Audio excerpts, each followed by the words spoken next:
This is my P1S, and this is it using a marker to plot on paper. I have turned one of my printers into a plotter before, but this time I want to see if I could get my P1S to do the same. With its larger build area, it seems like the perfect candidate. So here's how I made it. I started by making a mounting mechanism for the marker. Since the top part of the tool head can be removed, I detached it in order to make taking measurements easier. My idea is to hook it onto the tool head cover and filament cutter to keep everything secured in place. After modeling and printing it, it looks promising. But there was a problem. It didn't fit. Because of the curves, it is difficult to get it to fit perfectly on the first try. But after a few iterations, I managed to get something that fits. But I wasn't happy with it. It was too ugly. So instead, I moved to a different design. I will be using the holes on the side of the tool head for better grip. And after modeling and printing it out, it fits perfectly. And since it all stays in place firmly, I added the marker holder to the front. After printing it, I removed the supports.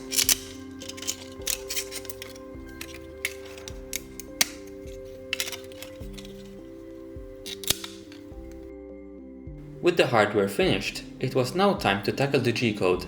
I will be trying to plot a simple square for now. However, I need to fool the printer into hovering the nozzle above the printer bed. And since the slicer doesn't let me raise the object off the bed, I added a pillar. The way it will work is simple. Since the marker is in front of the tool head, when it goes to print out the tower, the marker will be sticking out of the printer and won't hit the print bed. And when it reaches the end of the tower, it will be high enough for the marker to draw on the paper.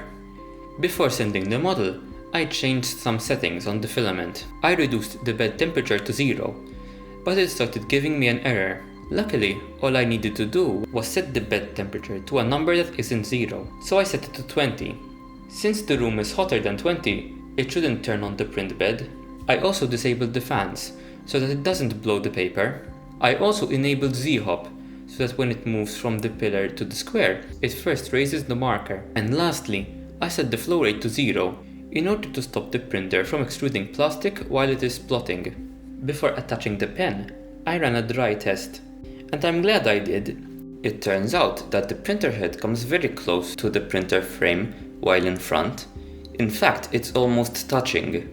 This means that when I attach the pen holder and the pen, there is a chance of it crashing into the printer's frame. For a moment, I thought this project was over. Then I noticed an empty space to the side of the printer bed, where the pen could sit while the tower is being printed. So I moved the model to the side and sent the G-code.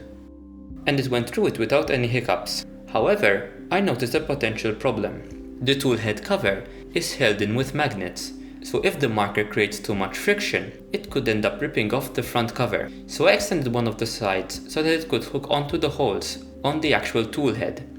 And since there weren't any more on the other side, I reintroduced the clamping mechanism onto the filament cutter. I was now happy with it, so I printed it.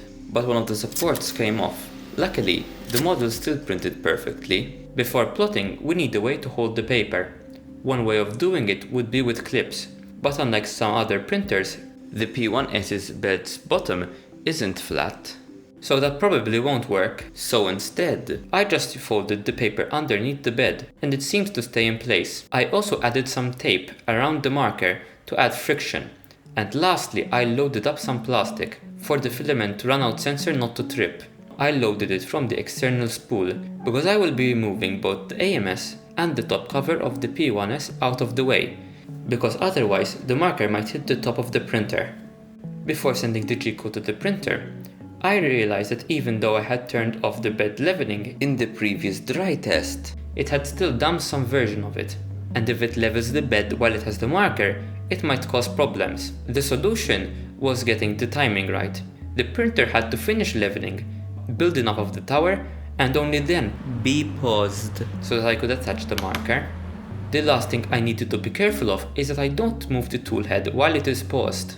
Once the printer had built enough of the tower, I paused the print and attached the marker holder and marker to the tool head and placed the paper in its place.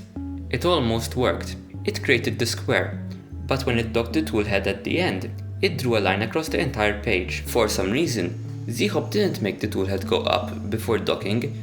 After some quick brainstorming, I came up with a solution. I will extend the pillar upwards to make the tool head move out of the way. After sending the G-code again, it went through it without any problems.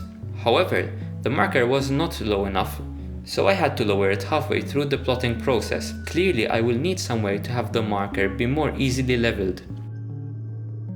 I came up with this.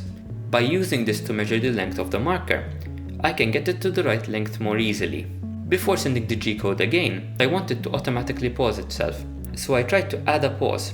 But since the printer isn't printing anything, it still thinks it's on the first layer, so I changed the flow rate from 0 to 0.01. It's basically nothing, so almost no plastic will be extruded, but it should now let me pause, and it did. So I added that pause just before it started to plot the square, and with these changes made, it was now time for another test.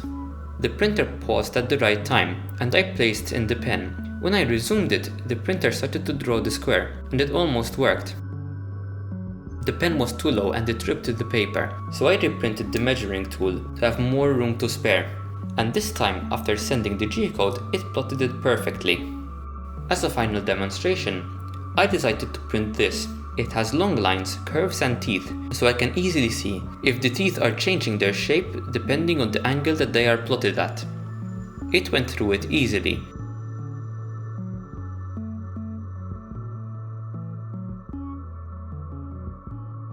I'm really happy with how it turned out. It might not be the smoothest plotting experience, but for about €2 worth of plastic, being able to turn your P1S into a plotter is a pretty fun upgrade. If you enjoyed the video, don't forget to leave a like, and I'll see you in the next one.